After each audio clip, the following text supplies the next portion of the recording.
Assalamualaikum warahmatullahi wabarakatuh. Anak sekalian, kelas 10 bulan berpuasa, semoga sehat saja. Baik, hari ini kita akan mempelajari dan melanjutkan tentang pelajaran Quran hadis.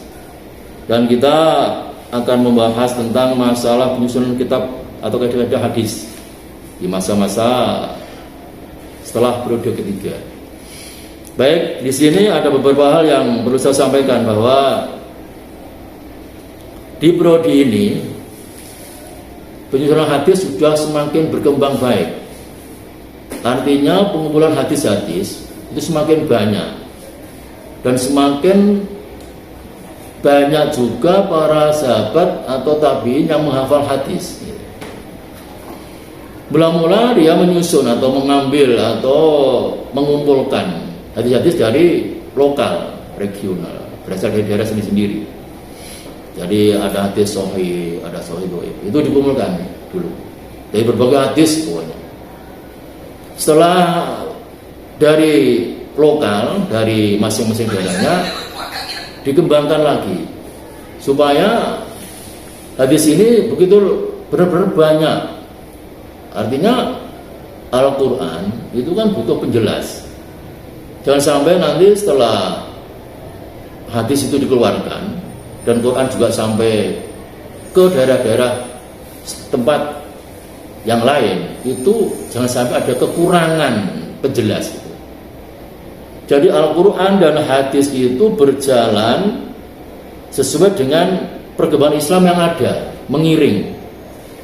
Begitu para sahabat sampai ke luar Arab, misalnya ke daerah Baghdad, ke daerah India misalnya, di Al-Quran ketika diajarkan juga ada pendampingnya, ada hadisnya.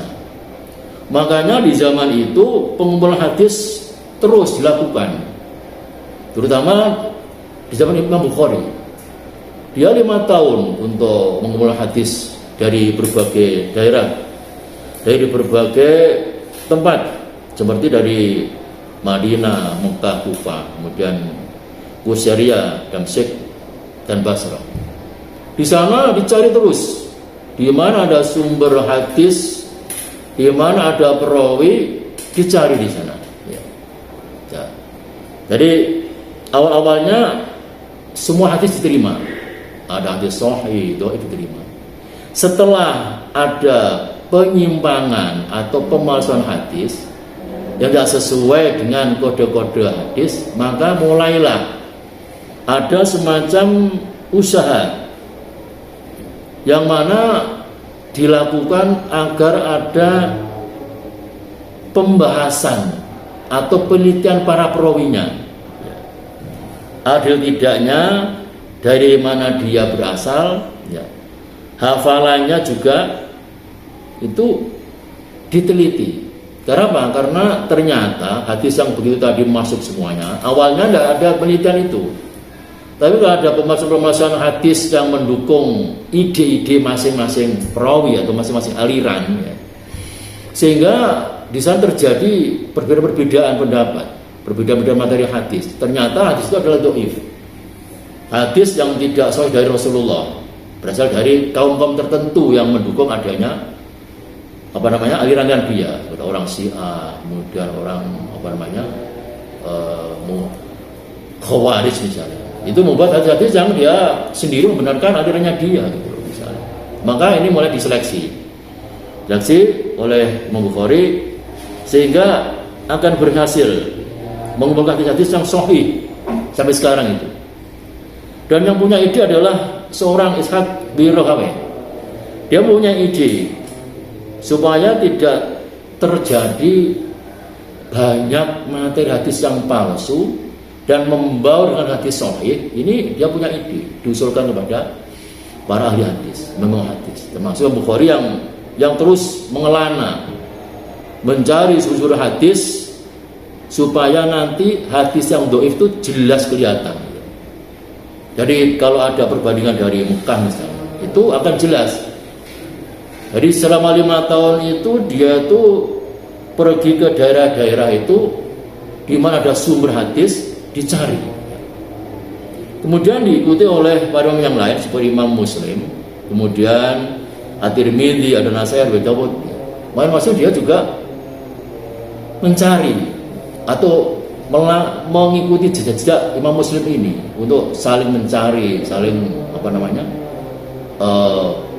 meneliti di mana letak hadis itu.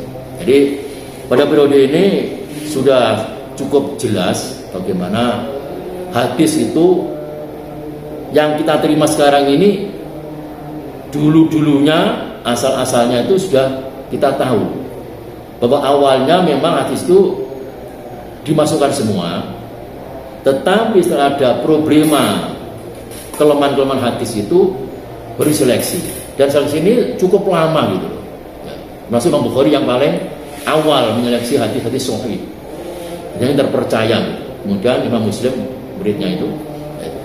Jadi kita lebih jelas karena di zaman itu setelah periode ketiga itu Imam Muslim, Imam Bukhari menciptakan hasilnya, yaitu Sahih Bukhari, Sahih Muslim.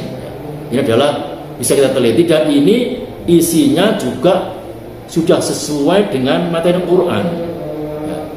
Artinya Quran ada wahyu, penjelasnya juga sesuai dengan itu, tidak membela kemana-mana. Artinya siapapun alirannya, hadis itu cocok sekali, bukan hanya satu aliran. Orang NU juga cocok, selain NU juga cocok ya. Itu jadi dinetralkan gitu, dinetralkan. Itu sudah cukup waktunya, saya akhiri sampai di sini, dan saya beri tugas bahwa berapa lama Imam Bukhari itu meneliti atau mengelana mencari hadis sahih, dan kemudian siapa seorang yang mempunyai usulan untuk meneliti hadis-hadis yang sahih dan yang palsu. Oke? Jadi masih di sini, semoga kalian tetap bisa berbahasa sampai penuh. Saya akhiri. Assalamualaikum warahmatullahi wabarakatuh.